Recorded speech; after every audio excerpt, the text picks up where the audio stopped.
durante esse mês que está iniciando hoje, um mês ligado ao equilíbrio, ligado à comunicação.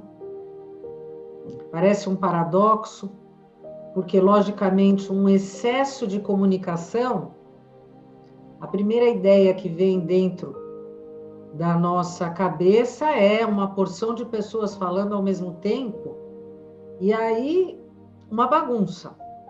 Então, como é que uma comunicação tão intensa pode trazer uma situação de equilíbrio? E equilíbrio é harmonia. Então, se a gente imagina muitas pessoas falando ao mesmo tempo, difícil pensar em harmonia. E esse vai ser o grande paradoxo que nós vamos enfrentar neste mês, porque todos nós, a partir de agora, estamos recebendo essa energia, uma energia muito ligada ao elemento ar.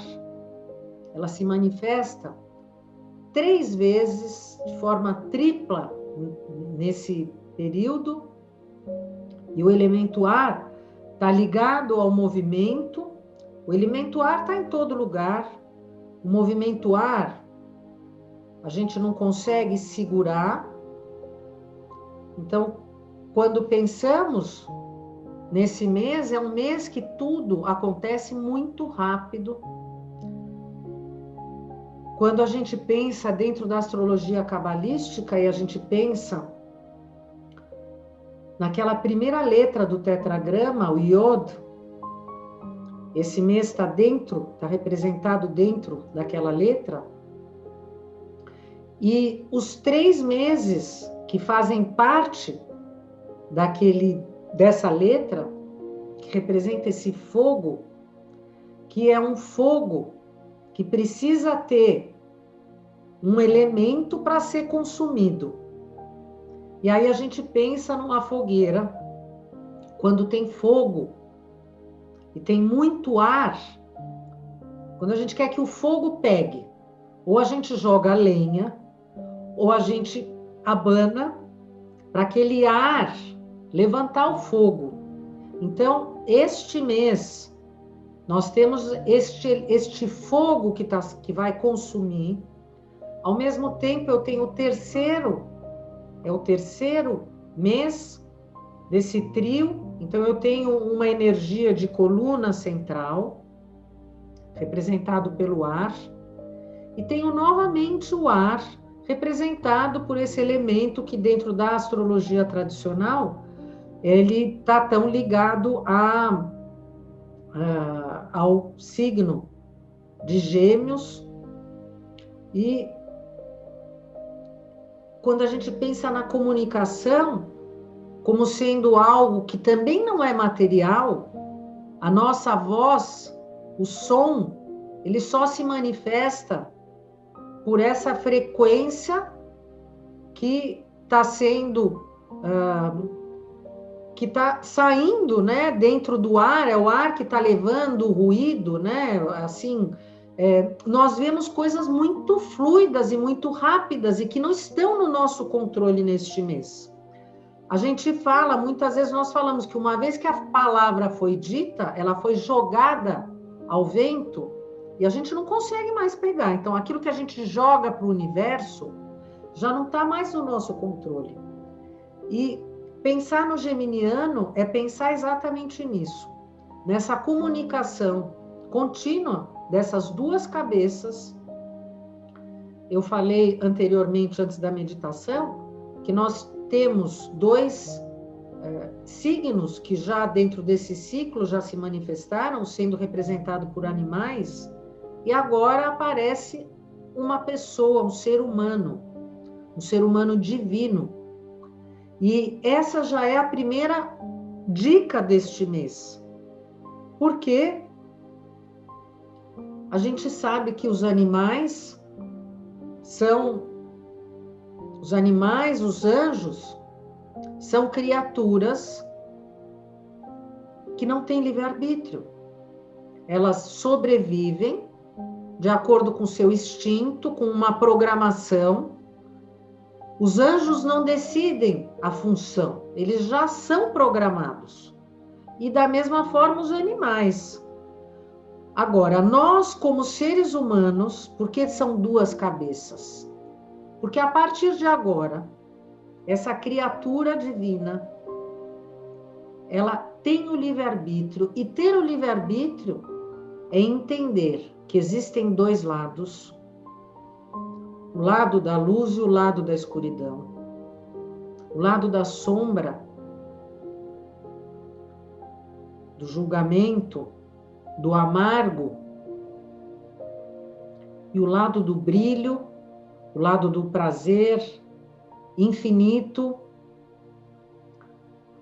o lado do doce, o lado do sem fim, o lado do infinito, a consciência da árvore da vida.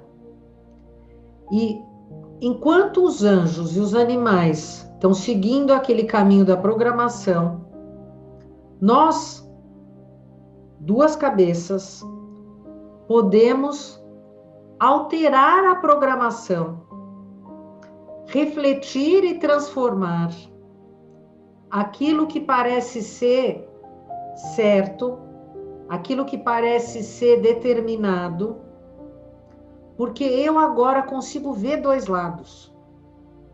E eu tenho o poder de alterar e de fazer essa opção. Eu quero seguir em qual caminho? Um animal não consegue olhar para outro animal e dizer, olha, com esse eu não quero mais ficar porque ele não é boa companhia para mim.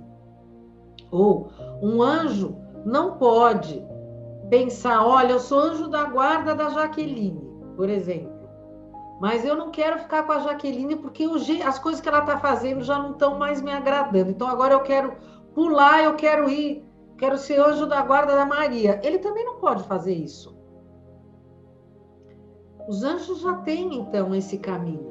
Então, nós vamos aproveitar, durante esse mês, essa possibilidade de fazer essa escolha. Mas qual que é o foco? Porque a palavra para o geminiano, a palavra complicada para o geminiano é essa, foco. Tanto que ontem na live eu falei, puxa vida, então esse é o mês de colocar o foco no foco. Qual é o foco? O foco no propósito, o foco de fazer a união dessas duas cabeças. Não é olhar e ver aonde está a escuridão, aonde está a luz, e pensar, o escuro eu não quero mais, tchau. Porque aí a gente ia ter que se realmente cortar pela metade e também desmembrar o nosso corpo. Por que é que são duas cabeças e um único corpo? Porque o raciocínio, a mente pode fazer a separação, mas a gente não consegue se separar. Então, o que a gente tem que fazer? A gente tem que fazer a união desses dois, fazendo essa autotransformação, para unir essas duas partes de forma física e material, aqui no mundo físico, com ação, e não ficar só na verbalização, só na comunicação. Nós temos que agir com foco na união. Nós não temos que desprezar o ruim, a gente tem que ver e a gente tem que canalizar a nossa força para conseguir fazer essa união da transformação. Então, eu vou deixar a nossa vela aqui do lado e nós vamos começar a falar sobre a paraxá dessa semana, porque não bastasse toda a situação virtual que já existe durante esse mês. Nós estamos entrando num livro, a gente finalizou o terceiro livro da Torá, e estamos entrando no 4º livro da Torá, que se chama Bamidbar, que quer dizer no deserto, quando a gente traduz do hebraico, mas que dentro da... se a gente pegar a Torá, dentro da Bíblia, o nome que foi dado para ele é Números, porque existe lá uma contagem, um censo, uma recontagem, outro censo, de absolutamente tudo. Realmente, então, seria até natural ele ser chamado de Números. Mas como a gente estuda a Cabala, então a gente sabe que a gente vai além desses sentidos e a gente vai entender por que ele se chama Números. Quando eu entro, então, na situação de entender que cada um dos livros que a gente lê representa um dos mundos, uma dimensão da nossa criação, esse livro também representa o mundo da formação, aonde estão as Sefirot, que nós estamos contando durante o Homer, e que representam essa fragmentação, por assim dizer, desse divino, que era um, mas que eu preciso incorporar dentro de mim, cada um dessas esferas, cada uma dessas iluminações, cada uma desses atributos divinos, cada uma dessas qualidades. Não é nada que eu posso pegar, percebe? Então, novamente, eu tenho aqui mais uma característica que me coloca dentro desse virtual, dentro desse nada que representa tudo, dentro desse ar que está por tudo. E quando eu entro mais uma vez dentro dessa paraxá que tem exatamente o nome deste livro, porque é a primeira. Então a gente sabe que a primeira traz, na forma da essência, tudo aquilo que está contido dentro deste grande livro.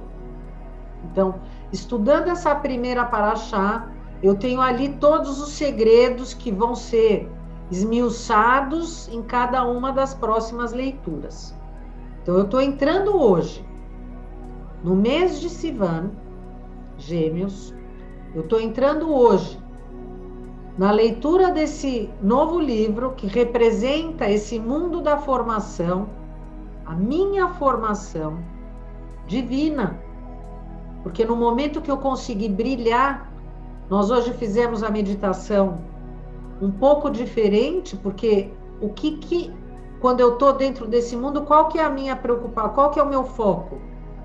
É o brilho que eu estou emitindo. Então, por isso a gente fez a meditação um pouco diferente. E estou falando de uma coisa que os meus olhos não enxergam, porque a gente não enxerga o ar, mas a gente sabe que o ar existe. Porque se o ar não existisse, a gente não estava aqui. A gente sabe que precisa do ar. A gente precisa do ar para consumir esse fogo. Então, esse mês a gente ainda tem esse impulso que consome e que faz as coisas acontecerem. O início dessa paraxá, ali está estabelecido que o Criador pede que seja contado todos os filhos de Israel, todas as tribos, todos os descendentes de cada uma das tribos. Quem são cada um daqueles que fazem parte agora desse acampamento. E além disso, depois ele também vai dizer como é dividido o acampamento, que são 12 tribos.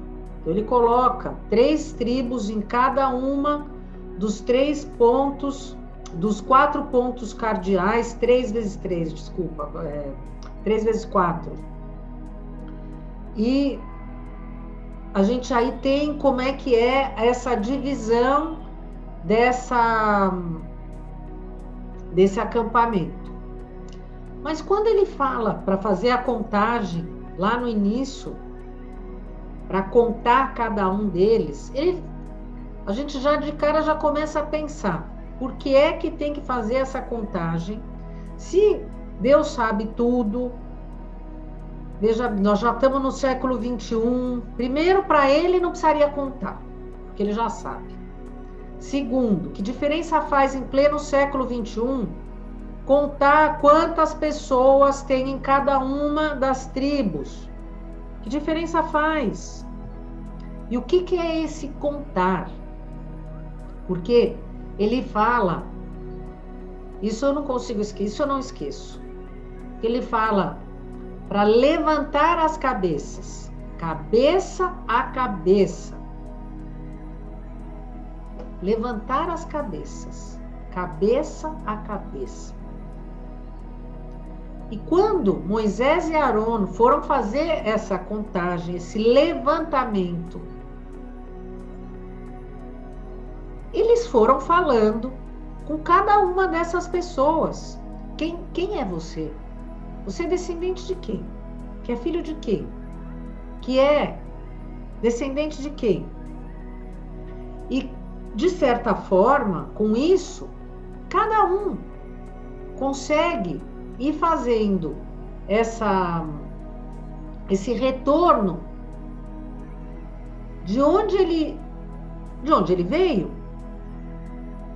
E é muito interessante a gente pensar que quando a gente imagina uma árvore, né, a árvore genealógica, e a gente pensa nesses ramos da árvore, e cada um de nós é um fruto que veio da árvore de uma família, e aquelas pessoas que são muito ligadas nas suas origens e que gostam de trazer fazer esse caminho de retorno e que valoriza a sua origem, de onde eu vim, a minha tradição. Isso faz parte do redescobrir a sua identidade.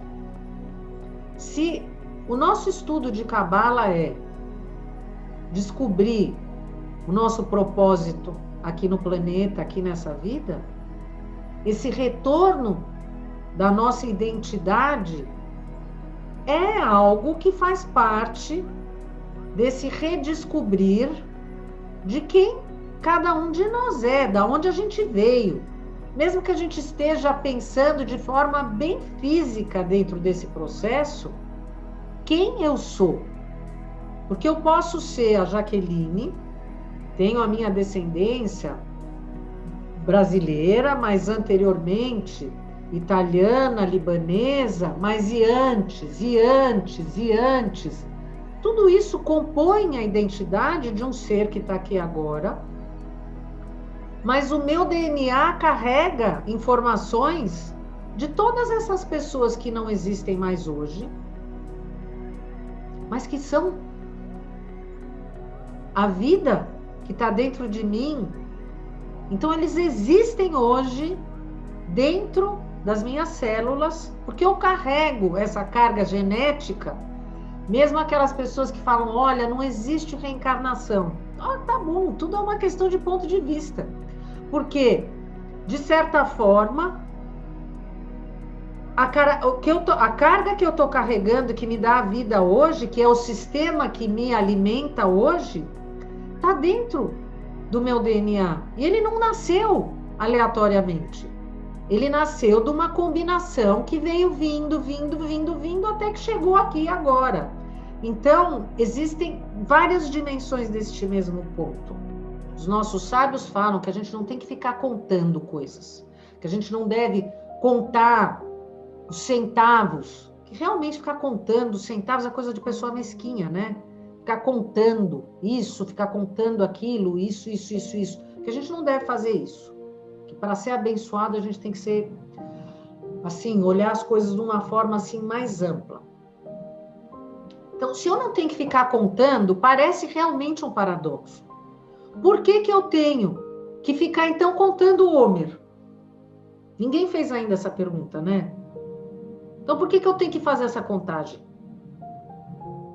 Porque através da contagem eu vou reconhecer cada uma dessas iluminações e vou encontrar uma ferramenta de manifestar dentro de mim essas iluminações. Cada partezinha delas.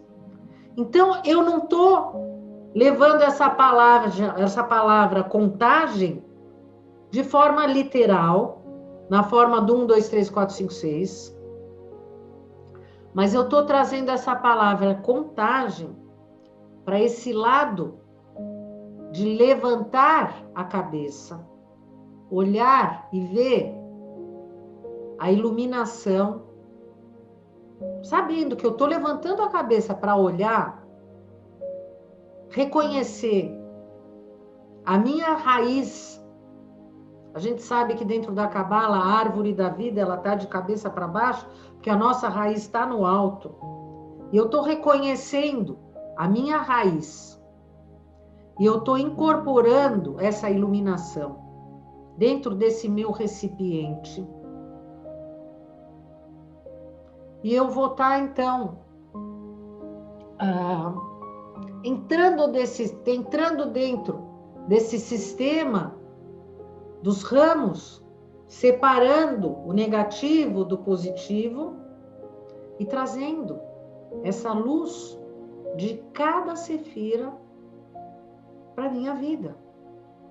E quando eu chego em Shavuot, que vai acontecer agora no próximo final de semana, eu quero fazer a vigília.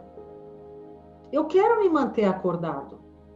Eu não quero dormir, porque eu não quero encontrar a escuridão. Eu quero, naquele momento, trazer para mim essa iluminação que é possível, afastando o anjo da morte, porque cada vez que eu durmo, eu perco o controle da minha alma, a minha consciência perde essa conexão com a sua alma. Então eu quero estar vigilante, fisicamente, manifestando essa minha vontade de trazer a minha alma para que esse brilho da árvore da vida esteja incorporado dentro de mim. Esse é o segredo que o arcanjo Raziel traz para nós durante esse mês. Esse segredo que ele levou para Adão e que nós, com muito privilégio, estamos podendo receber toda essa sabedoria e receber essas chaves que a Cabala traz para nós, para abrir a nossa consciência e a gente poder, cada um de nós, vamos imaginar que a gente fosse construir um shopping center. Não dá para uma pessoa sozinha construir uma coisa gigantesca. Ia ter que ter várias pessoas trabalhando num negócio gigante. Cada um de nós está construindo aqui parte desse projeto. Cada um de nós está elevando aqui parte, um tijolinho dentro dessa construção. Essa estrutura desse acampamento, ela precisava ter todos para que essa luz fosse manifestada, mas de uma forma do querer, pela nossa vontade, sem a coerção. Olha, precisa ficar acordado, porque senão vai acontecer isso ou aquilo. Não! Eu quero ser mais pelo meu querer. Eu quero entrar nesse deserto para encontrar eu mesmo. E cada vez está mais próximo desse eu sagrado e divino que a nossa alma já sabe tudo, mas que ela quer deixar de estar trabalhando de forma secundária, ela quer estar aqui incorporando toda essa verdade sem fazer com que essa ilusão esteja sempre na nossa frente. Esse é um mês que nós vamos sair fora dessa ilusão e fazer essa união do mundo metafísico, onde é a nossa origem, e o nosso mundo físico, que é onde a gente está aqui e agora. Quando ele vier, convencerá o mundo do pecado, quer dizer, quando o Espírito Santo, quando o Paráclito, quando a nossa luz, quando a gente reconhecer que dentro de nós existe essa centelha divina, quando a gente fizer esse reconhecimento da nossa origem, então vai convencer o mundo do pecado, da justiça e do julgamento. Então, quando ele vier, convencerá o mundo do pecado, da justiça e do julgamento. Quando a gente estiver nesse grau de reconhecimento, a gente vai entender aonde está o julgamento, aonde está a vergonha da nossa alma em não reconhecer esse nosso lado divino e só dar valor ao físico, esse sim é o pecado, e ao julgamento, essa justiça de querer fazer valer a razão, achar que a justiça da lei é a lei que vale, não é a justiça da lei da causa e efeito. Convencerá do pecado e convencerá o pecado porque não acreditam em mim. Então a gente vai entender que aqueles que não acreditam nesse amar ao próximo como a ti mesmo de Jesus, esse sim, o pecado, porque fazem a vergonha da alma, porque não acreditam nessa mensagem. Não é questão de não acreditar em Jesus, é não acreditar na mensagem. Da justiça, porque vou para o Pai e não me vereis mais. Ele vai ao pecado. Mas aquele que acredita, esse sim sabe que faz parte desse projeto divino, aonde está o Pai, e que como faz parte disso, reconhece a sua missão e exerce a sua missão. Porque o príncipe deste mundo já está condenado. Quem é o príncipe deste mundo? Príncipe das trevas, que é a escuridão. E que, como a gente reconheceu o nosso Criador e sabemos que Ele é divino, o projeto dele, que a gente faz parte, é um projeto divino cujo resultado só pode ser a luz. Então, por mais que demore o tempo, dia, menos dia, a vontade, a menor vontade, enquanto a gente não reconhecer, vai demorar. Mas na hora que a gente conseguir reconhecer e a gente tiver essa cabeça fazendo a ligação entre a nossa origem divina, entre o projeto divino, entre a nossa ação divina aqui na Terra, materializada, aí não vai ter mais trevas, não vai ter mais escuridão, porque a gente conseguiu fazer a união do céu na Terra através de nós mesmos. E esse é o verdadeiro sentido do Shalom, que é a paz na Terra e a plenitude na Terra, não lá no paraíso, mas o paraíso aqui na Terra. Então, Rodestó para vocês, obrigada pela presença e vamos firmes, Shavuot. Vamos alcançar juntos a imortalidade. E que assim seja. Amém. Amém. Obrigada.